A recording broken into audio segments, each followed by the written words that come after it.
Okay, you asked and we're answering. Coaching academics questions asked from parents just like you from all over the United States. I will do my best to give you quick, helpful tips and advice from our amazing team and knowledge base. This one right here is from Jackie. She says, how can I encourage my child to use organizational aids without nagging? How do you get a 17-year-old to get up and move? Okay. So, first of all, think about this. Model using the tools yourself, even if it's a teenager. By doing is showing and teaching them that it's part of their routine. So, just make it part of your shared routines that you're doing. And then, of course, make sure you celebrate the wins, especially when they self initiate. And I don't mean in a cheesy pat yourself on the back. I mean, for my kids when they were growing up, they're a little bit older now, is I would have to turn it into a joke, kind of rib them a little bit, but, make it fun out of them. Or sometimes I would over exaggerate what I'm doing. Yeah, look, I'm doing this too. Like, I don't really like it, but I'm doing it. Okay. And so for mornings, like trying to get moving, get going, tie up some wake up to something kind of engaging first activity. Um, gradual alarm clocks, light cues instead of just like repeated verbal reminders. And again, I kind of have a household of funny things. And so, I mean, I would probably go in there with like a colored strobe light just to get them going and make it like a routine and see if they can just have some fun with it. But before you even do any of this, what do they really want to do? And have that discussion ahead of time. And if they want the change, if they want to get up on time, get out the door, and they're just feeling lazy, you go with this and have some fun with it and just let them know, hey, I might be doing something that's a little out of character for me, but I think it's going to be a fun way to help you help yourself. All right. So this one's from Nola. What supports should schools always put in place for someone with executive functioning problems? Holy cow, this is a good one. All right. Should I call the school themselves? No. Honestly, teachers are doing the best they can. I'm a former teacher, and there's a lot of responsibilities. You have a lot of kids in a classroom. But if you have a teacher that's open to talk about executive functioning skills and improve in the classroom, especially for your student, if they happen to be on an IEP, tell them that, it's really important that my student works best when they have clear deadlines. My student is successful with visual schedules. Chunking assignments reduces my students' overwhelm. Or if you regularly check in with my student, touch on the shoulder is going to help them. Let them have access to organization tools and planners. The bottom line here is to collaborate between the teacher, right, and you as the parent, and that you're on the same team, and that the student is the key, right, in the middle, that you're trying to build this consistency at home and in school. So think of it as a collaboration and hope that helps you. Okay, this one's from Deb. How do I get my son to depend less on me? Oh my goodness. Okay. This is a big one. I still have a 23-year-old that depends on me. I kind of want him to depend on me. But anyway, I know what you're saying. I was there. Okay. So it says he is 18 and just graduated from high school. I don't want him to expect me to make sure he gets up, right? Remember things, gets to work on time, etc. But it's a hard habit to break, right? We all, as moms and parents out there, we hate to see our kids fail. And we know that they need to have these structures and routines. Okay, so one thing I would say is transition times, right? We can never expect somebody to just do something right from the beginning. A transition to a new era of their life, 18, going off to college if they are, or a trade school, or moving out of the house onto their own. That is a big transition time.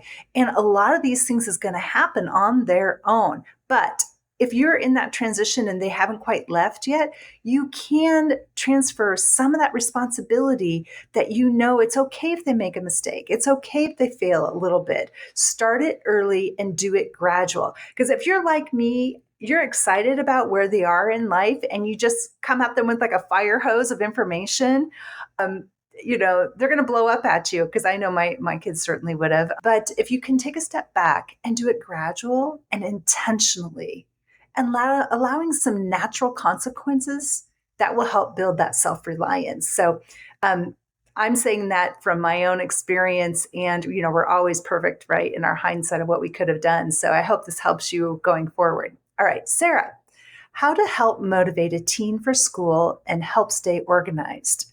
Okay, those are two things, but let's talk about first. Let's connect school tasks to personal goals or interest. And then you can break them into short timed sessions and use one central organization system that's updated daily. Ooh, that's kind of a lot, isn't it? Okay, so the key is, right, how to integrate that organization system that will then help them be motivated to do things. And quite honestly, I love color coding. I love crossing things out. I would throw that element in there and let your student, your daughter, do that, and see if that gives her some kind of self satisfaction in it.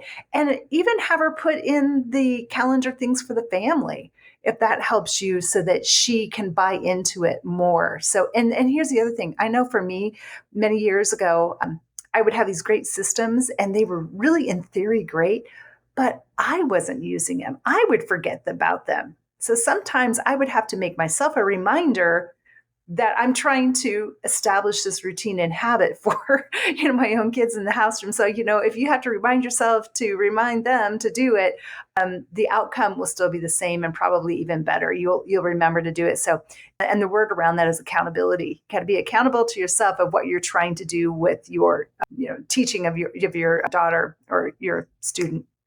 Okay, Stuart. How do you balance assignments, exams, studying so you do not get overwhelmed?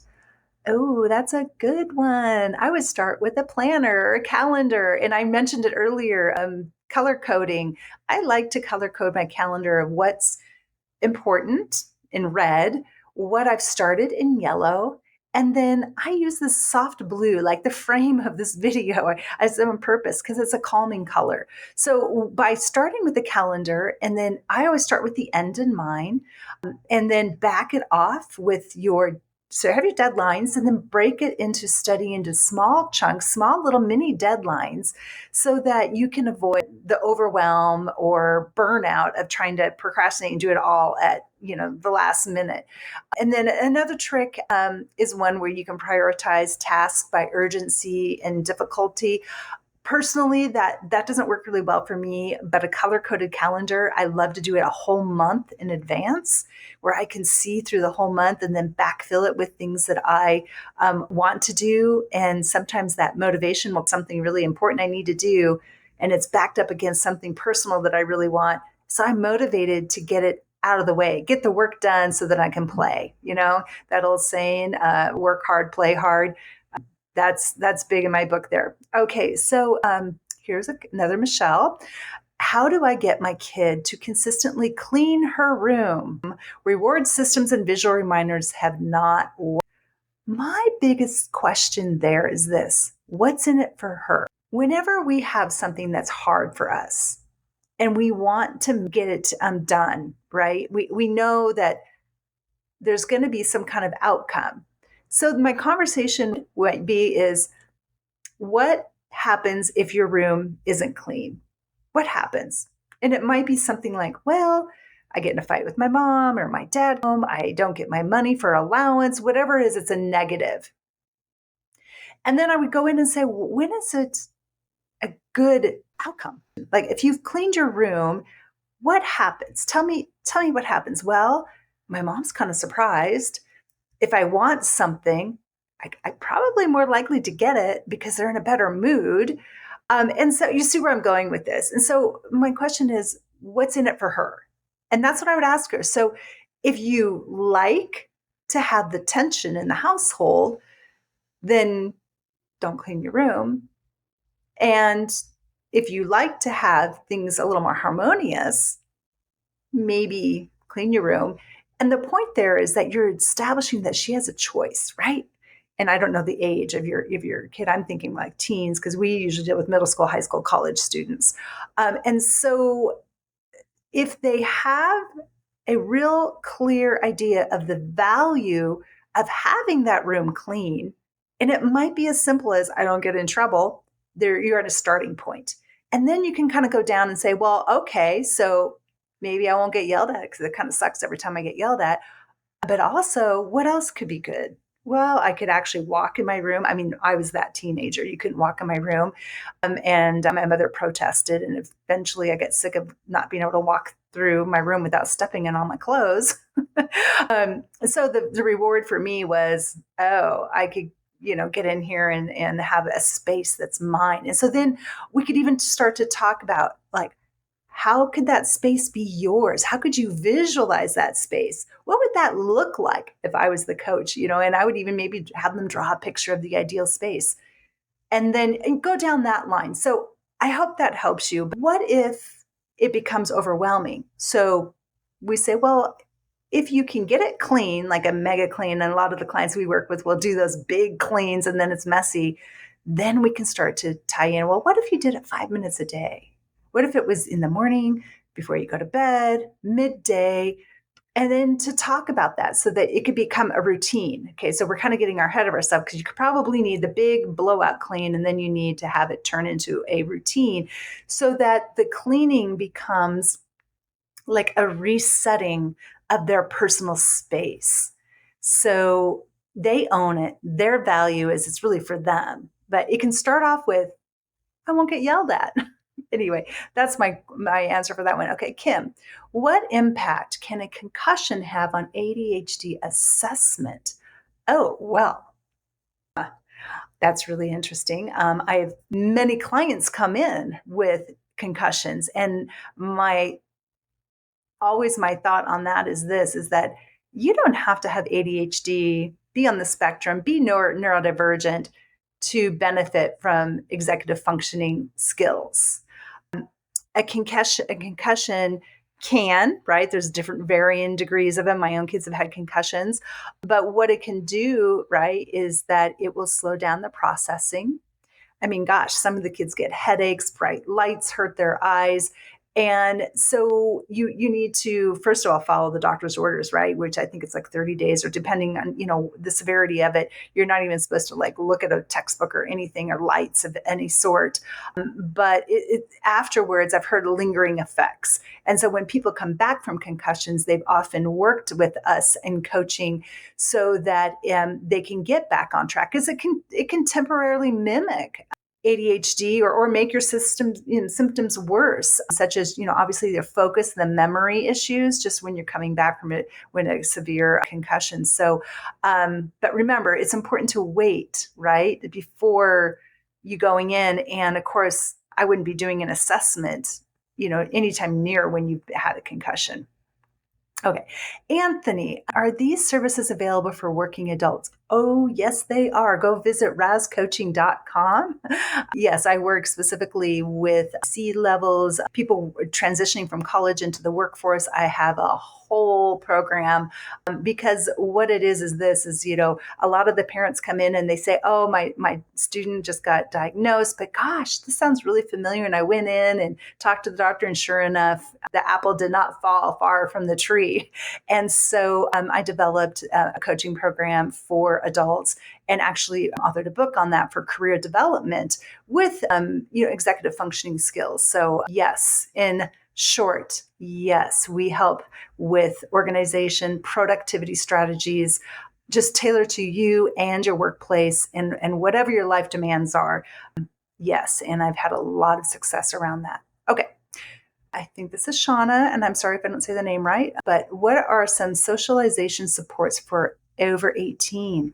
Okay, so we definitely have a lot of interpersonal skill development that goes along with the coaching. We do have a lot of students that come in that would like to develop friends. So, of course, we can help identify peer groups where they can have shared interests. And honestly, when it comes from a coaching relationship, especially students that are launching into college, they'll listen. So we can work on some of those social skills in the coaching, depending on where their struggle is. Are they the ones that are blurting everything out and then they get embarrassed of what they say, or are they too shy to get in and interact?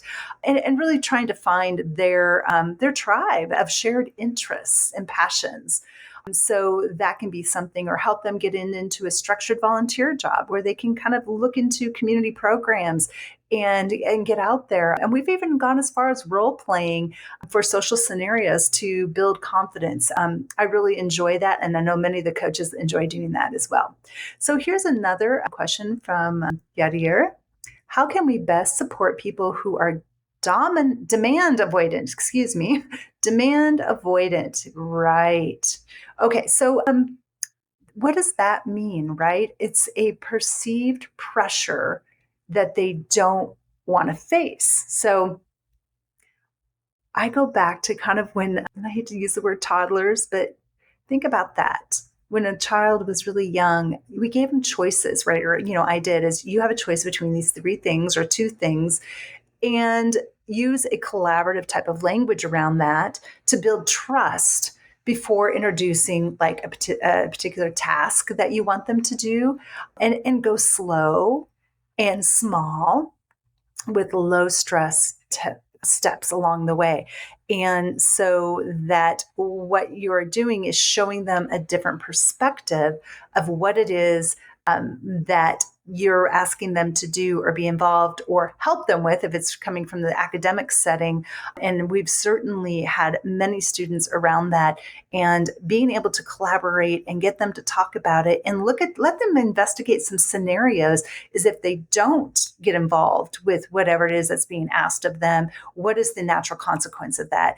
And then usually they will have some kind of personal goal to attach to that, that will get them to push through that avoidant behavior or even resistant behavior so that they can be successful academically, because that's what we're focused on here at Coaching Academics. Okay, thank you so much for your questions.